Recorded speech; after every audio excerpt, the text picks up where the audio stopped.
안녕하세요. 인사드리겠습니다. 낭낭입니다. 오랜만에 이렇게 카메라 앞에서 찾아뵙게 됐는데요. 왜 매번 이러는지 모르겠어요. 오늘도 두 번째 촬영입니다. 제가 원래 전에 찍었을 때는 예쁘게 차려입고 나가는 길이었거든요. 그래서 되게 막 이렇게 깔끔하게 옷을 입고 여러분 앞에서 나섰는데 지금 같은 경우는 밤 10시입니다. 제가 열심히 만든 영상이니만큼 구독, 좋아요 부탁드릴게요. 어떻게 다들 요가 잘하고 계시나요? 저는 지금 애기 막 재워놓고 이렇게 자리에 왔는데요. 왜 이렇게 체력도 딸리고 할 일은 많고 그런지 모르겠어요. 그러다 보니까 체력을 아끼기 위해서는 아기 쉴 때 엄마도 꼭 쉬어줘라. 내가 아기가 쉴 때 쉬는 시간을 가져야 모두에게 이렇게 좋은 영향을 줄 수 있는 거예요.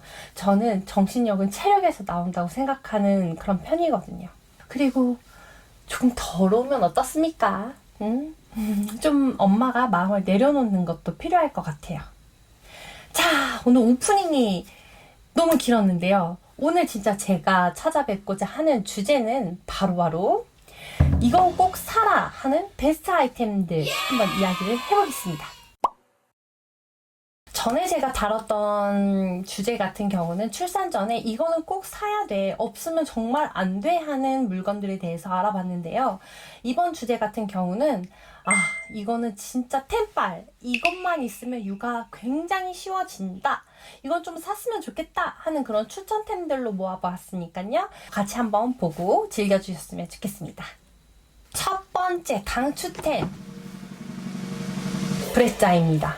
이게 참 SNS에서 한동안 브레자의 농도 문제 때문에 아이들이 뭐 설사를 많이 한다, 너무 연해서 아기가 계속 배가 고파했다라는 약간 언플 같은, 제가 느끼기에는 언플 같은 것들이 좀 많아지면서 많은 사람들이 브레자를 안 사기 시작을 했어요. 근데 저 같은 경우는 그런 언플이 돌기 전에 구매를 했던 거거든요. 그런데 그 언플과 다르게 저는 사용하면서 전혀 문제가 없었습니다. 그리고 보면은 제가 지금 쇼츠 중에 브레자 세척법이라는 영상이 있어요. 그 영상에 굉장히 조회수가 많이 올라갑니다. 그만큼 많은 분들이 브레자를 사용하고 계신다는 거겠죠? 브레자 같은 경우는 자판기에 커피 내리듯이 버튼 하나만 딱 눌러주면은 분유가 줄줄줄 하고 나와요. 새벽 수유가 굉장히 편해지죠. 초기 세팅만 좀 섬세하게 잘 해주시고, 그리고 세척을 좀 잘 해주셔야 돼요. 깔때기 같은 경우는 4번 정도 사용을 하면은 자동적으로 교체를 하라는 알람이 떠요. 그럴 때 이제 교체를 해주시면 됩니다. 하루에 아기가 8번 정도 수유를 한다고 생각을 했을 때 최소 2개 내지 3개 정도는 깔때기가 있으면은 세척할 때 되게 편하고요. 물통 같은 경우는 물이 비면은 그냥 그때그때 청소를 해주시면 좋고, 그리고 무엇보다 노즐 청소가 중요합니다. 이 노즐 청소 같은 경우는 일주일에서 2주 정도에 한 번씩 청소를 해주시면 됩니다. 물론 설거지 할 부속품들이 굉장히 많아요. 그걸 일주일에서 2주 정도마다 이제 세척을 해야 된다는 게 번거롭기도 하지만 그만큼 분유 타는 게 너무 쉽습니다, 여러분. 그래서 너무 편하니까 친정 놀러 갈 때도 챙겨가고요. 캠핑 갈 때도 챙겨왔습니다. 정말 너무 편해요. 세척이 불편해도 편한 건 어쩔 수 없다.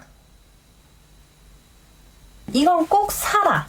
두 번째, 셀프 수유 쿠션입니다. 셀프 수유 쿠션 같은 경우는 저는 처음에 좀 고민을 많이 했어요.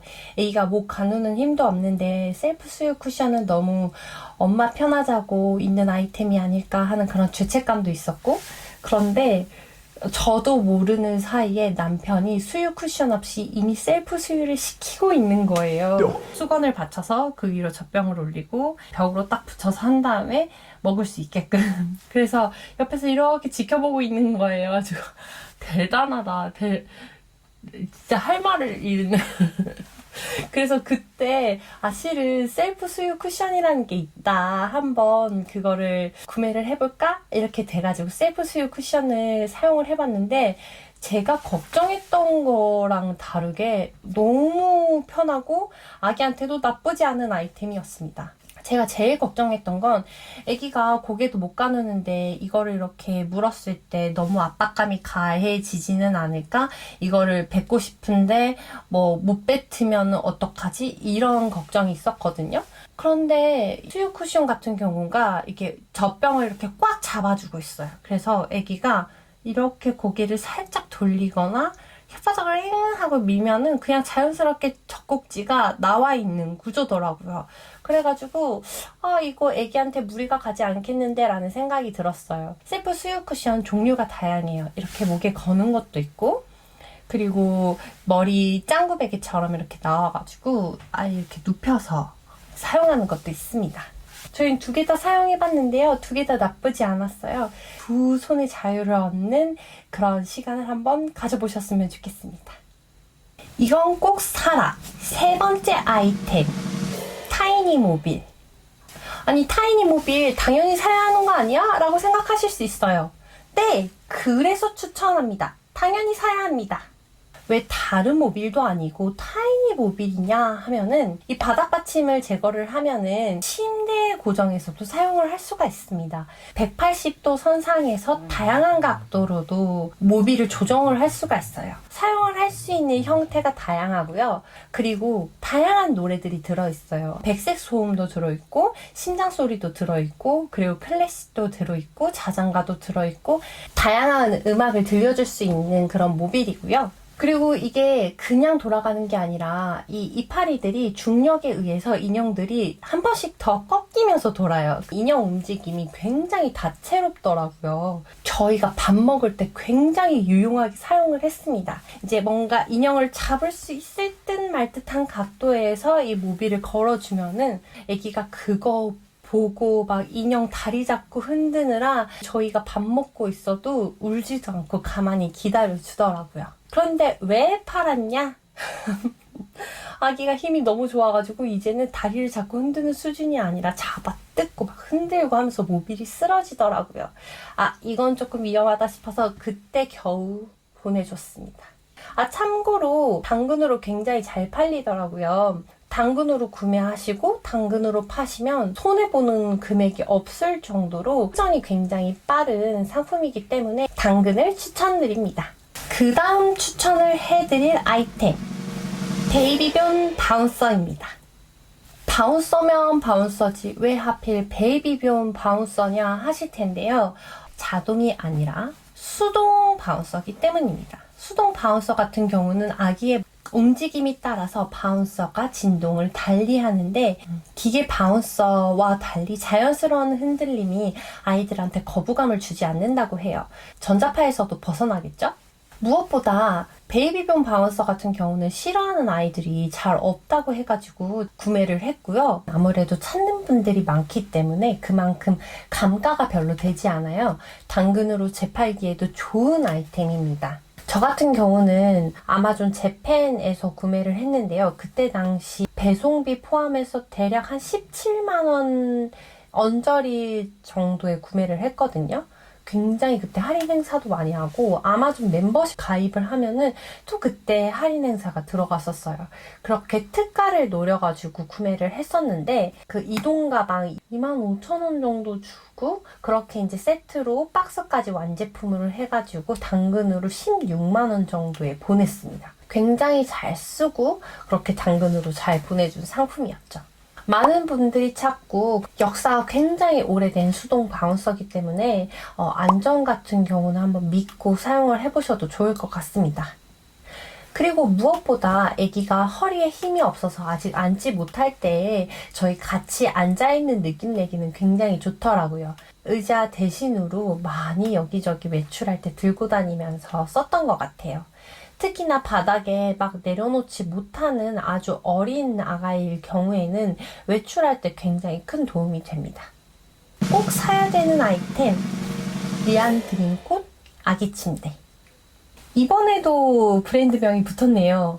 왜냐면요, 리안 드림콧 아기 침대가 당근에서 제일 많이 찾는 아이템이기 때문이죠. 이왕 사실 거 가격 방어가 잘 되는 제품을 찾는 게 굉장히 중요하잖아요. 육아템은 돌고 돕니다. 아기 침대 같은 경우는 아기가 뒤집기를 시작하면 이제 어느 정도 졸업을 하게 돼요. 졸업을 하게 되는 시기가 대략 100일 정도인데 그럼 한 3개월을 쓴단 말이죠. 근데 가격대는 새 제품을 사려면 20대 중반 정도 합니다. 3개월에 20 중반 태우기 쉽지 않죠. 그래서 대부분 중고로 많이 사는 제품이에요. 아기들이 짧게 사용을 하기 때문에 컨디션도 그만큼 좋습니다. 그런데 여기서 또 저는 특가를 노립니다. 연초나 블랙 프라이데이를 노리면은 굉장히 큰 할인이 많더라고요. 그래서 제가 그때 아기 예정일이 6월 초 정도였는데 1월부터 침대를 구매를 했었어요. 그때 당시에 한 15만원, 16만원 정도로 구매가 가능했는데 제가 당근에 그거를 잘 쓰고 한 13만원 정도에 보냈던 것 같아요. 이건 꼭 사야 돼 하는 아이템 같은 거를 미리 알아놓는다면은 특가를 굉장히 오랫동안 지켜보면서 준비를 할 수가 있다. 그것이 바로 절약의 지름길이다. 새 제품도 쓰고 그대로 얼마 손해보지 않고 판매하는 거 그거 얼마나 좋습니까? 요새는 참 당근이 잘 돼 있어. 그쵸? 그리고 이건 꼭 사야 돼 추천템 트롤리. 트롤리를 추천하기 전에 제가 넣을까 말까 고민을 했던 제품 중에 기저귀 가리대가 있었어요. 제가 굉장히 허리가 안 좋은 편이기 때문에 기저귀 가리대는 허리 안 좋은 엄마들한테는 필수다라고 해서 구매를 했거든요. 그런데 기저귀 가리대를 졸업하고 난 뒤에 바닥에서 애기 기저귀를 가는데 굉장히 할만하더라고요.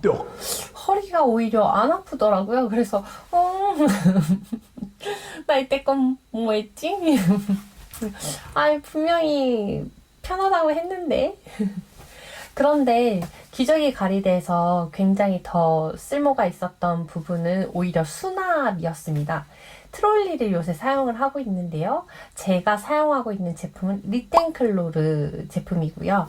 리땡클로르 트롤리 같은 경우는 서랍형이어가지고 기저귀 같은 경우는 뭔가 그 바깥 공기에 노출이 안 됐으면 하는 마음이 좀 더 컸어서 서랍 형태가 굉장히 많이 끌렸었습니다. 그리고 난 기저귀 가리대 필요할 것 같은데 근데 트롤리도 사야 돼.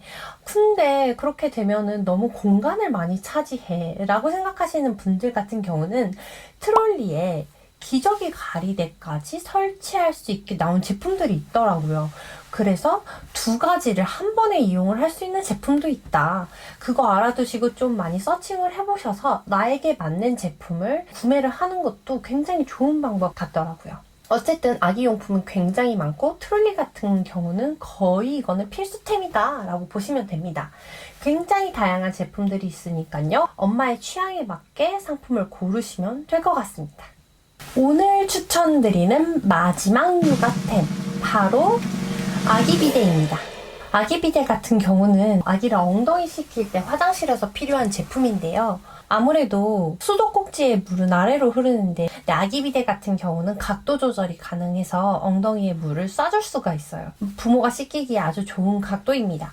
세면대를 청소하기도 굉장히 좋더라고요. 그래서 아기 비데 같은 경우는 고민하시지 말고 구매하셔라. 아기 비데는 삶의 질을 향상을 시켜준다.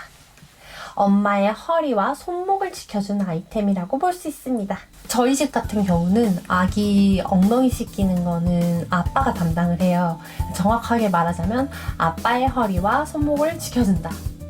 자, 이렇게 오늘 이 육아템은 꼭 사야 돼 하는 것들에 대해서 알아보았는데요. 내가 지금 임신 중이고 그리고 아직 뭘 어떻게 사야 될지 하나도 모르겠다 하시면은 우선 오늘 제가 얘기해준 그 품목들을 미리 특가부터 찾아보세요. 미리 구매하셔서 할인가 구매를 하시는 게 제일 좋은 방법입니다. 미리미리 준비하면 손해를 안 봐요. 구독, 좋아요, 알림 설정까지. 저희 아가가 도를 앞두고 있거든요. 도는 또 어떻게 준비를 해야 되는 거야? 나중에는 제가 도를 준비하면서 정리했던 것들을 풀어볼 수 있는 그런 시간도 한번 가져봤으면 좋겠어요. 그리고 이유식에 대해서도 얘기를 많이 해보고 싶었는데 제가 이유식을 막 시작했을 때에는 저도 초보니까 뭘 얘기를 해드리지를 못하는 상태였어서 언제 얘기를 하지? 라고 아껴두고 있었는데 조만간 이유식 썰을 한번 풀어보겠습니다. 혹시나 더 추천해주시고 싶은 육아템이 있다면 댓글로 남겨주세요. 육아 꿀팁 같이 함께 공유하자고요. 오늘도 육아하시느라 많이 고생하셨고요. 그리고 다음에 저희 또 만나요. 안녕!